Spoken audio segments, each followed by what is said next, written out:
Trump est à l'eau dans Slat.fr du 31 décembre 2019.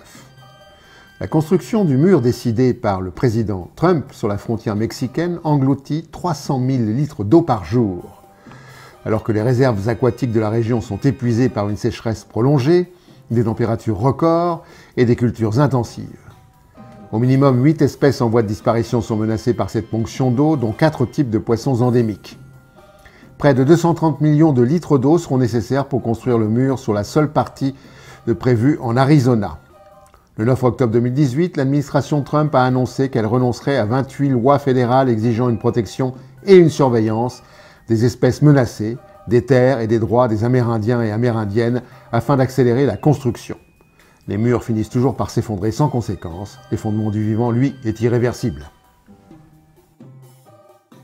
Après la neige transportée par camion dans les Vosges, la neige transportée par hélicoptère dans les Pyrénées, dans France 3 Région Occitanie du 14 février 2020.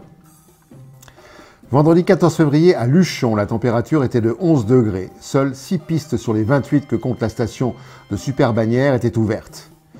Le conseil départemental de la Haute-Garonne, dans sa grande sagesse, a décidé d'enneiger les pistes par de la neige transportée par hélicoptère. Le syndicat mixte Haute-Garonne Montagne a justifié cette opération par le maintien des activités des écoles de ski. Il eût été préférable que les autorités pensent à l'avenir et lancent des activités de ski sur herbe. Témoignage de Jean-François Létrionnaire, agriculteur dans le Morbihan, dans lesmoutonsenragés.fr du 16 février 2020.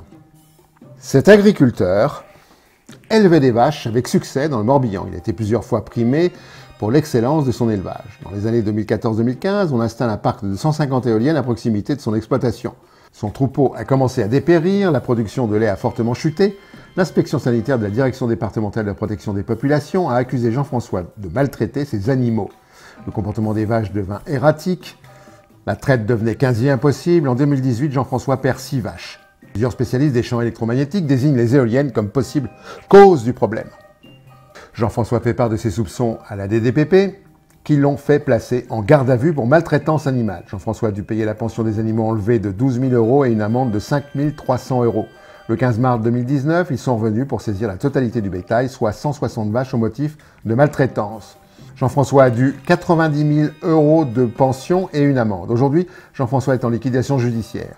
La surdité des autorités sanitaires est effrayante. Que les éoliennes soient responsables ou non du désastre, on pourrait s'attendre, dans un pays de droit, qu'une enquête soit diligentée pour confirmer ou infirmer les hypothèses émises par l'agriculteur, à moins que le business éolien pèse plus que quelques vaches et la vie d'un agriculteur. Une décharge estampillée Zone Natura 2000 au Havre dans lemonde.fr du 8 août 2019. Fermée depuis près de 20 ans, une ancienne décharge privée du Havre, en contrebas d'une falaise, continue de déverser chaque année des dizaines de mètres cubes de déchets dans la mer. En 2011, une première étude avait été lancée par la mairie, alors tenue par l'actuel Premier ministre Édouard Philippe.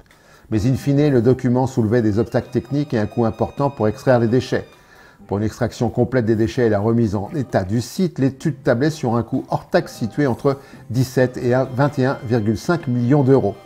Une première phase d'étude, débutée fin 2018, a permis d'identifier la nature des déchets présents. Terre, gravats, plastique, métaux et caoutchouc issus du secteur du BTP, situés dans un environnement particulièrement instable et peu accessible pour un volume de déchets entre 300 000 et 400 000 m3.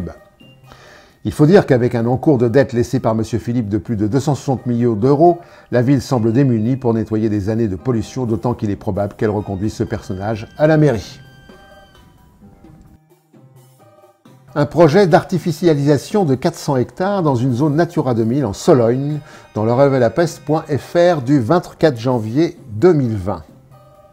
Le Chambord Country Club prévoit la construction d'un golf de 27 trous, 565 résidences de luxe, des piscines, des tennis et un centre équestre sur la commune de la Ferté-Saint-Cyr, à 15 km du château de Chambord, en pleine forêt de Sologne. Ce projet de complexe touristique vise ainsi une population très spécifique, chasseurs, golfeurs, parisiens et retraités. Les maisons allant être vendues entre 500 000 et 1,5 million d'euros, Bernard Saunier, gérant de Sanéo, qui porte le projet, estime que 20% des propriétaires devraient y habiter à l'année, soit un minimum de 1 500 € par an et par maison de recettes fiscales supplémentaires pour la mairie.